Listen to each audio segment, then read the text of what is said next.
Welcome to Communications Breakdown, where we break down what works and doesn't. in health and science communication. I'm Katrina Boylan. And I'm Tracy Meehan. So we're at the end of the year, and like many of you, we're in a reflective space. We've been thinking about what we accomplished this past year and what we want to take on in the year to come.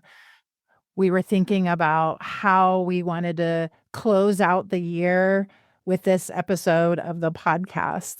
And honestly, we struggled a little bit. It was a really hard year for a lot of us, and we wanted to acknowledge that. Yeah, I think a lot of us in communications or in public health or in, kind of other fields that serve people that might be our listeners, I think we're naturally optimistic people. And I know everyone's trying to be positive, us included. But I agree with you. I think sometimes we do need to give that space to acknowledge that, it's pretty bad out there right now. A lot of things that we value and have relied on are being threatened. And it it is tough to always put that good face on. And so, behind the scenes, that's how we're feeling. And that's how we've heard a lot of you are feeling too. And so we just wanted to take a minute to reflect that and say, we do see you, we do hear you. We're feeling it ourselves. We know how hard it's been. And we know that a lot of us are pretty worried about what might be coming. And so, again, we just want to say it's okay to take a minute and say, yeah, it's been a really hard year. But we know that we cannot give up. We've got to keep going. And so as we reflect, we're also talking about how do we balance out that acknowledgement of, yeah, times are tough at the moment, but how can we keep going? We can't change everything. And so what we've resolved to do is what we can, from our little neck of the woods. We can't do everything, but we're going to do what we can, and we're going to just try to stick together. Yeah, when we were talking about what that might look like for this episode, you reminded me of the Fred Rogers quote. When I was a boy and I would see scary things in the news, my mother would say to me, "Look for the helpers. You will always find people who are helping." Mm-hmm.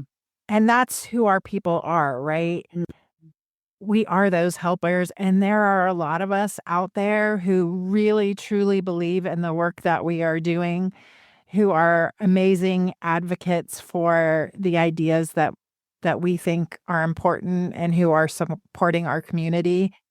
And so that is one of the things that we are committing to doing over the next year. We are intentionally going to connect with other people.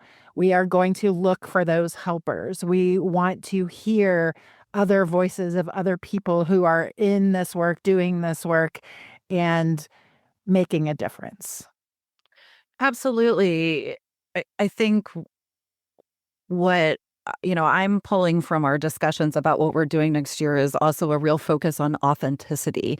And I think that's what people are really craving right now. And we work with people that, as you said, love what they do and believe in what they do. They're working from authentic places. It's just we're not hearing about them necessarily, or there are other forces that are changing things. But I also think that we're kind of living in an increasingly kind of manufactured kind of world with the rise of AI and other things like that, misinformation, disinformation. And so, Yeah. authenticity and things that are real have even more value. And so what I really am going to focus on in the next year is that how can we be more authentic and more real and provide that more value? And just so, a moment of kind of reflection from our end is when we've looked back at the way this podcast has gone and we looked back at our goals, authenticity was one of our stated goals. And so when we look back at the process of how we've created this podcast, though, we realized that the way that we've gone about creating these podcasts doesn't always deliver what I think is the most authentic versions of ourselves. And so we're going to be tweaking our own processes and looking at things from different angles and taking, some different approaches to try to refocus on our authentic selves, what we got in this to do. Yeah, and for me, that might mean I have to face a fear, right? Some of Yep. why w right? It means some of why we've done the things the way we've done them is because I wanna make sure that I sound really polished and we have our ideas all the way thought out, and that's okay, but we're gonna try and with our authenticity, that means maybe we aren't as polished, and that's okay. And maybe how people need to hear us and how they'll receive our messaging, they might actually like it better if we aren't as polished, right? Right. Yep. Yep. And that's hard for me. And, I want to acknowledge that. But also, I think it's hard for us as a field. I think we have to be so perfect and so right and make sure we get everything exactly how it should be that we've lost a little bit of our connection with our audiences because that's not how real life is. Real life is messy and real life is hard. And real life means sometimes you can't do it perfectly. So, what does it look like to do public health in the messy, not perfect spaces? Yeah, I really am looking also towards people that I think are doing it well, and things that, people who are authentic, but still out there with a message and a scientific perspective and facts. We've talked about some of them already on this podcast, but I think the other thing, we can do is look at who's doing it well and maybe take some cues from them as well. Yeah, you have heard me talk a lot about Caitlin Genelina, who is from your local epidemiologist. If you have not looked at her materials, go out and find her. She's doing amazing work. But I listened to her. I don't even remember if it was a webinar or where I heard this, but she was talking about what can public health communicators do right now. And one of the things she said was, we can be brave. And that really has stuck with me.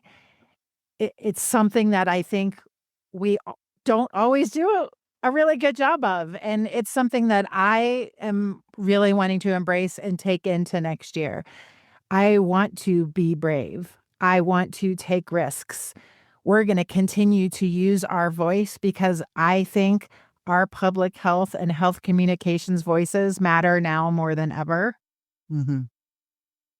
So it's something that we are committing to. So we would love to hear from you about what you're committing to. This year, Katrina and I did something that was a little scary to us, and we took a risk.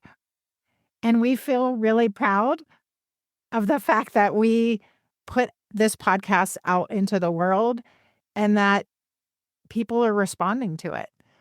We actually looked just this morning and found that we have reached people in 213 cities across 27 countries through this podcast. And, when we started, we didn't know. We didn't know if it would strike a chord with people. We didn't know if it would resonate. And those numbers, that's exciting, right? So we want to ask something of you now. We want to keep doing this work, but we need your help. We need you to tell us what is resonating with you. What do you like hearing from us? What topics? Are there people you want us to talk to? Let us know. And I will tell you every single time we get a comment from you, whether it's an email or a comment on Spotify or Apple Podcasts or wherever you're listening, that stuff matters. So reach out to us. We need to hear from you about what is it you want to hear from us and what do you like about what we've done already? Yeah, I think this is how we're going to try to achieve what we talked about a little bit earlier about being intentional and connecting with audience or our community. Um, again, if you're listening to us, you clearly think this matters too. And so how can we connect? How can we build that community with you?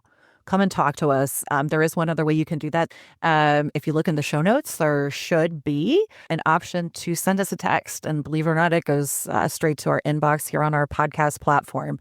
And we do look at all of that, and it does matter to us. We are real people here behind, the scenes doing this. And it really does mean the world to us that people have listened, and those who have left comments or sent us, feedback of any type. We appreciate you so, so much. So reach out to us. We're on LinkedIn and Blue Sky as CIRTC, that is CIRTC. And please follow the podcast on Apple, Spotify, Amazon, wherever you listen, so you can get notified when we post new episodes. We're also sharing the episodes on YouTube, so you can subscribe over there if you prefer. Just search for Communications Breakdown. All right. Well, that's it for this episode. And we'll just say it one more time. We are incredibly grateful for all of you. We'll see you back here in January. Thanks for listening.